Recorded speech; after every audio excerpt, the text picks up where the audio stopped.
Bonjour tout le monde. Aujourd'hui, on va parler des tableaux, des armoires contenant des casiers. Un tableau, c'est une structure utilisée dans les langages de programmation pour faire des choses particulières, pour résoudre des situations où on a beaucoup de données. Ces données-là, on peut les structurer sous forme de tableaux unidimensionnels ou bien bidimensionnels, même plus que ça, tridimensionnels, etc. On va également utiliser le langage de programmation Python, Pita, pour implémenter nos algorithmes. Alors, le texte sera en anglais, mais je vais parler en français. D'autres versions existent également.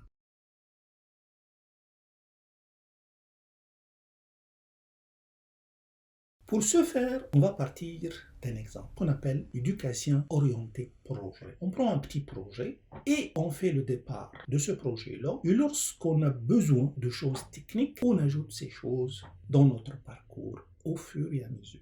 Notre exemple sera le système d'équations simple, c'est-à-dire de premier degré avec plusieurs inconnus. Prenons un exemple de système d'équations avec 4 variables, 4 inconnus et 4 équations. Alors voilà ce système, ce n'est qu'un exemple. On a des variables, c'est-à-dire des inconnus, des choses qu'on cherche, qui sont x0, x1, x2 et x3. Pourquoi j'ai commencé par 0? Tout simplement parce que les langages de programmation généralement commencent par 0. Bien sûr, nous, on peut imposer qu'on commence par 1, ça c'est possible. Mais laissons les choses telles qu'elles sont. On commence par 0. On a 4 équations. Et dans ces 4 équations-là, on a des coefficients, on a des chiffres en blanc. Ce sont les résultats de chaque équation. Bien entendu, on peut prendre par exemple dans la ligne 0, c'est-à-dire la première ligne si vous voulez. Dans la ligne 0, on prend le 27 et on le met de l'autre côté. Donc 27 va aller de l'autre côté. Et puis, ça va nous donner 2x0 plus 5x1 moins 4x2 plus x3 moins 27 égale à 0. C'est la même chose. Pour nous, pour notre algorithme, on va mettre les constantes dans la partie droite de chaque équation. Qu'est-ce qu'on voit ici dans ce système? On voit des choses en jaune, ce sont des données, des choses en blanc, ce sont les constantes, et des choses en cyan, la couleur bleu clair, ce qu'on appelle cyan. Alors, l'ordinateur, qu'est-ce qu'il traite? Il traite les données, c'est-à-dire les choses jaunes et les choses blanches. Tout ce qui est cyan, ça ne nous concerne pas. Mathématiquement, ça nous concerne. Mais l'ordinateur traite des données, des chiffres.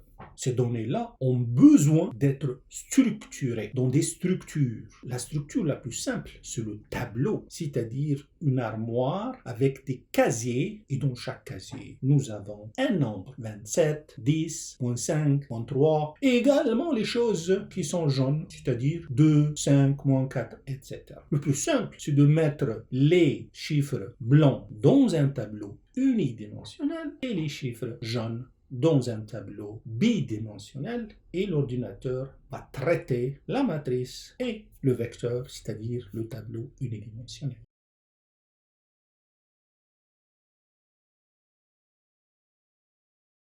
Alors, ce qui se passe, ce que l'ordinateur voit, ce sont les choses devant nous, les données jaunes et les données blanches. Il traite ça. Pour ce faire, il les met dans des structures, par exemple des tableaux, des listes, des armoires, appelez-les ce que vous voulez. Au bout de la ligne, c'est une forme ordonnée où on a des casiers dans lesquels on met des données. Comme j'ai dit, dans la réalité des ordinateurs, on n'a besoin que de ça, les choses jaunes et les choses blanches. Allons-y, on va maintenant les traiter pour résoudre le système d'équations à 4 inconnus. C'est notre système, hein, mais les choses anciennes, on ne va pas les traiter avec l'ordinateur. On va les considérer dans notre raisonnement, mais ils n'apparaissent pas dans la mémoire de l'ordinateur.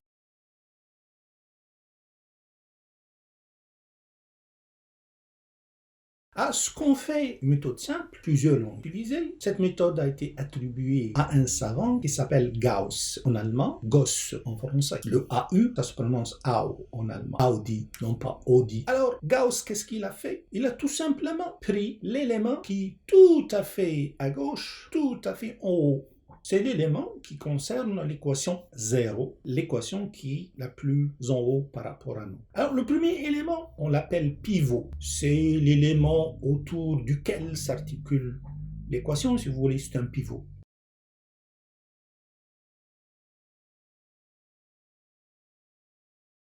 Alors, ce qu'on fait, on prend l'équation et on la multiplie par l'inverse de ce pivot. Et lorsqu'on multiplie une équation, on multiplie les deux côtés de l'égalité. Donc on multiplie l'équation de part et d'autre. Tout ce qui est jaune, mais aussi tout ce qui est blanc. Dans notre cas particulier, puisque le pivot est égal à 2, on va multiplier par 1,5. Ce qui nous donne la chose que vous voyez maintenant. On a multiplié par 1,5 de part et d'autre du signe de l'égalité. D'une façon générale, si vous voulez, l'élément qui A et J, puisqu'on a une matrice, on a deux indices, I et J. Par exemple, A00, A01, A02, A03.